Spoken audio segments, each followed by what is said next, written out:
Ptolemy's ideas of the geocentric universe and the complicated system of epicycles that were needed to keep the planets in their retrograde motions around the Earth would dominate Western cultural thinking for at least 1500 years, well into the 17th century Europe. However, mathematicians such as Nicholas Copernicus and other astronomers began to wonder about the heliocentric model that was first proposed many thousand years previous. The reason for this was that Ptolemy's epicycles were starting to break down again. They were becoming less accurate at predicting the upcoming retrogrades, and moreover, they were messy and they were complex.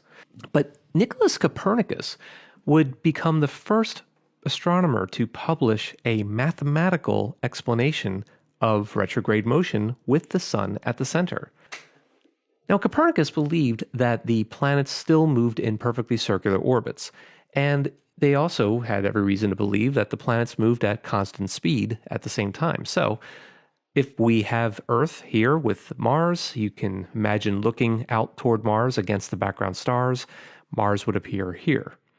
But over time, as Earth and Mars would move along, Mars would seem to move in prograde motion, and like a runner on an inside track overtaking an outer moving slower object, the planet would appear to backtrack or execute a retrograde loop in the stars before resuming its path around the sun again.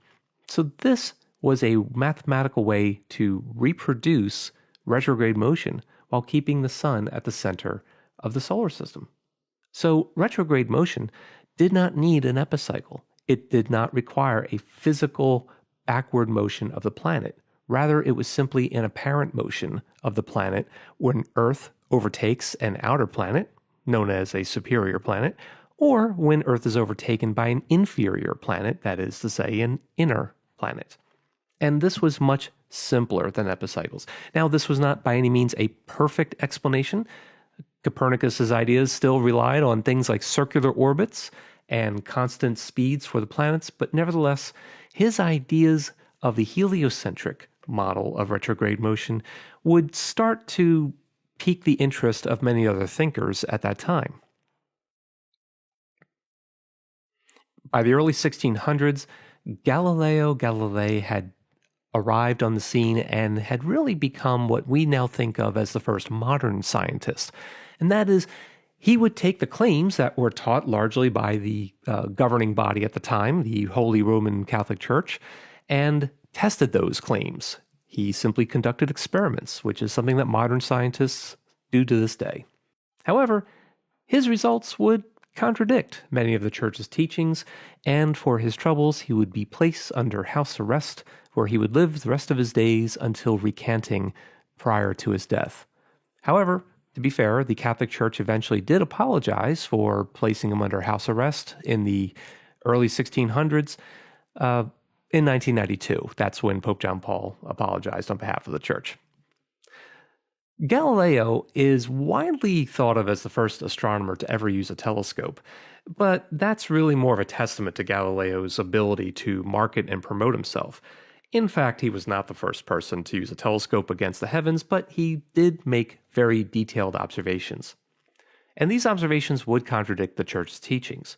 For example, his observations of the moon would show that the moon, in addition to going through phases, was not perfectly smooth. It was jagged and cratered, and this was in contradiction to the church's teachings that the moon was perfectly spherical and perfect and translucent and immutable. It was not immutable, it was in fact highly mutated. It had been banged up a few times, and he discovered these craters in great detail. Another observation that he made was Venus. It turns out that Venus goes through phases like the moon, but unlike the moon, Venus would appear to change size.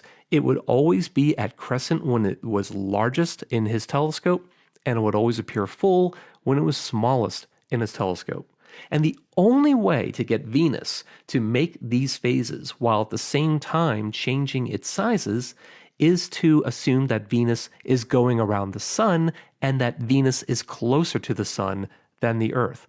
So this observation was in direct contradiction to the geocentric model that was taught by the Church. His observations of Jupiter's moons revealed the presence of 4 tiny little stars that he named the Medicean stars after the Grand Duke of Tuscany. It was he who was funding Galileo, so Galileo, wanting to do right by his benefactor, named these stars after him. Well, these stars are in fact 4 of Jupiter's largest moons, and to this day we refer to them as the Galilean moons of Jupiter: Io, Europa, Ganymede, and Callisto. In any event, Galileo noticed that from one night to the next, the positions of these moons would change, and he correctly concluded that these moons are in fact going around Jupiter, much like our moon goes around the Earth. Now, this did not directly prove that the sun was at the center of the universe. However, what it did do was stand in stark contradiction to the Church's teaching that everything orbits Earth.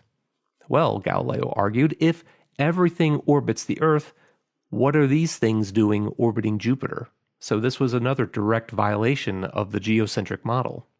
Now, it's also widely rumored that Galileo disproved the idea that heavier objects must fall faster than lighter objects by dropping rocks of different weights off of the Leaning Tower of Pisa. He almost certainly did not do that. It's really, again, I think, just one of Galileo's brilliant attempts at marketing. Nevertheless, he did arrive at a conclusion that was in contradiction to the Church's teachings. Objects would not fall according to their weight. They all fell at the same speed regardless of their weight. And this was famously tested in a demonstration during Jim, we copied both solar one of the wind Apollo and missions in 1971. drum in the ETB. Not quite yet. I haven't put the solar wind in yet, but I will shortly. I want to watch this. Joe, you have a good picture there. I've got... Beautiful picture, Dave. Well, in my left hand, I have a feather. In my right hand, a hammer.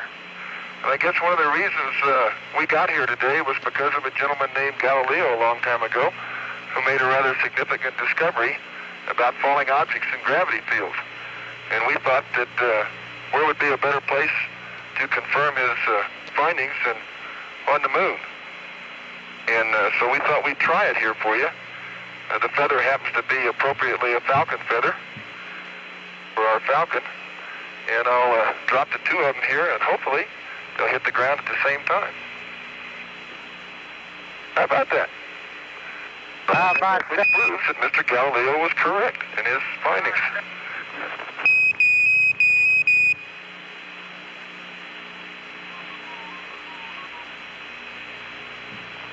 Superb.